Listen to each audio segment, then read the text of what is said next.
Yo, 10 shots, 6 blunts blowing through the session. Dragging on a split, free and dragging on a cliff. A MC in the booth, an assassin on the roof. I'm just waiting to shoot. Nigga, hurry up and die. Greatest truck of spears, you would think you had drama with an African.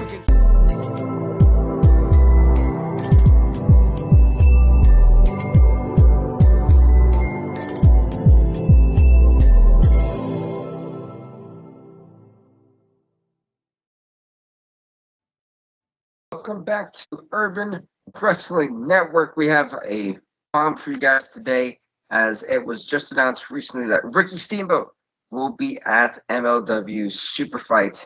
With that being said, I'm going to pass it down to the man who's got the most experience and knowledge about Ricky Steamboat, that man being 5150 on say. Take it away. Once again, my brother, welcome. Thank you so much for being here. It's your boy, your Cortez Castro Muffin Jorge. And unfortunately, our friend here, Junior, has to be here in a while. He keeps calling me 5150 Jorge. He knows it's no longer that. It's 5150 flag guy. So he keeps forgetting I'm the flag bearer now for the crew. So yes. But we found out the news about Ricky the Dragon Steamboat being at the February 26th MLW show from Charlotte, North Carolina. And people, if anybody knows about wrestling, Charlotte, North Carolina is huge when it comes to N.W.A. back in the days. A lot of historic matches happened down there with Ricky the Dragon Steamboat. And if we know Ricky the Dragon Steamboat, Ricky the Dragon Steamboat is a legend by himself. I mean, this dude, WWE days, I mean, when he wrestled against the Macho Man, had match of the year back in '87 against Macho Man. He had match of the year with Ric Flair in '89, a War. This dude was a 12-time WCW N.W.A Tag Team Champion, four-time TV Champion, one-time Heavyweight Champion. And it's crazy that he did all this stuff outside of WWE days, that only in Uncle Vince's company, he was an Intercontinental Champion. That's as far as he went as a champion in the company, which I can't believe that.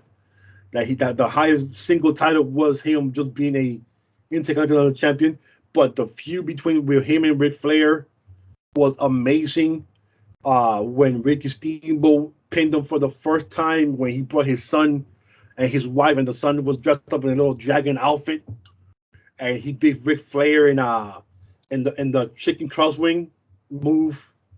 And then like a month later, 2 months later, they had a rematch where Flair beat him. Like we were talking about at the last show and your show, how he never used outside interference, but he will always find a way to win the belts back, doing it his way. So that was another classic. Happened down there. I think I want to say happened down there in Charlotte. One of those matches. So Charlotte is a humongous wrestling country when it comes to N.W.A, and having Ricky Dragon Steamboat being there, it'll be awesome for the fans to see someone like him being there. You know, now he's in his late 60s, so I'm pretty sure that he will not be doing anything wrestling related. Maybe more like an ambassador type of deal, being there because it's in Charlotte, North Carolina, one of the arenas they're going to be doing it from there. Maybe, photo alps, meet and greet things, just have a legend with his pedigree down in Charlotte being there is amazing by itself. So if anybody's there, man, take some pictures, get autographs, do that thing with the Dragon, because that's a one-time deal right there to see him there. I know they tried something before with Uncle Vince where he got touched by Randy Orton, and then he had a stroke afterwards, and then he was out for a couple of months because he had a stroke from all the excitement. Yeah, they almost killed the man. So I think after that happened, they don't even touch him anymore when it comes to any type of appearance in the ring or anything like that. So I don't see Ricky Steamboat getting any type of physical anything with anybody there. Maybe a handshake would be too much for him. But man, the pedigree is there. I mean, the man's a legend in the wrestling business. He's a WWE Hall of Famer. He's an independent Hall of Famer. Whatever wrestling companies out there and they have Hall of Fames, he's in there, inducted into those companies. So, I mean, he's a legend, man, Ricky Steamboat. So, Me, I was never a humongous Ricky Steamboat fan. He's always been a face. I don't think I ever seen him being a heel, even from the 70s, 80s. So, back in those Georgia days, I don't think I ever seen him being a heel. He's always been a fan favorite. The one thing that I remember is when they had a feud between him and Luger, Lex Luger, Mm-hmm. and Lex Luger, they were having issues, and Luger came in to save him from the SST, and he got in the ring and said, Ricky, I don't have a problem with my attitude. I just have a lot of pride, blah blah blah. And they're walking off, and out of nowhere, Luger clotheslines the crap out of him. Dude, one of the best clotheslines I have ever seen in my life. Took his head off right in the middle of the ring, and then put it on the torture rack. Man, I don't know if anybody could find that. It was one of those Clash of Champions shows.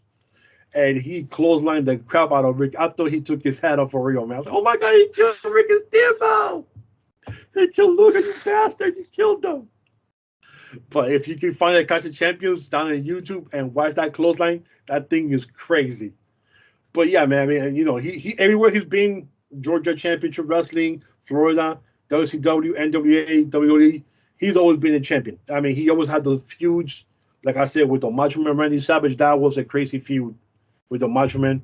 With Ric Flair, when they came about, they used the family versus the money, and that was they were going off of that. And Ricky Steamboat was all about the family. He didn't care about the money, but the family. Flair is all about the money. I'm the man, blah, blah, blah. And a humongous, awesome feud in '89. Do if anybody could watch that, especially the one match from Wrestle War between him and Ric Flair, those were talking about psychology, going the full hour like Ric Flair always did back in those days that you rarely see nowadays. But it's a different time. So, but Ricky Steamboat being there, man. If I could make it there, I'll go there. But I gotta save my pennies for other stuff. So for other shows in the future. But Ricky Steamboat is a legend, man. He's a pillar among pillars when it comes to wrestling names. So I'm Yeah, looking forward to it, man. I'm looking forward to the shows coming up later in MLW. So yeah, this is going to be, I think, a really fun treat for the fans, even if he's in like a backstage or even like a temporary like commentating position. I think it'd be really just fun for everyone to see. Um, I'm not gonna lie to you. I think you kind of touched everything I thought about saying and things I didn't know. So there is not much for me to say here, actually. I think this is a first. But all I know is So this: somebody my age, I'm pushing 50 this year. Ricky Steamboat being there, that's like a thing for me right there, bro. Like that's like one of the heroes that I grew up watching. So somebody my age, that's a treat to see him there and be able to get an autograph or a photo op or something like that from him. That would be like an amazing experience right there. So if anybody who's my age, late 30s, 40s, is going to be on the show, make sure you go to that, man, and enjoy Ricky Steamboat. We have to enjoy those heroes while they're here, because then what happens is once they're gone, oh my God, we never had a chance to do it, blah blah blah. Like they always come up with the nonsense afterwards. Well, you did enjoy it when he was here. Don't complain about it now. So if you have a chance to make it to the show, make it to the show and enjoy Ricky Steamboat. But please do not touch him too much. He's fragile. So with that being said, thank you guys so much for watching. Subscribe to the Urban Wrestling Network. You guys have grown stuff like everyone.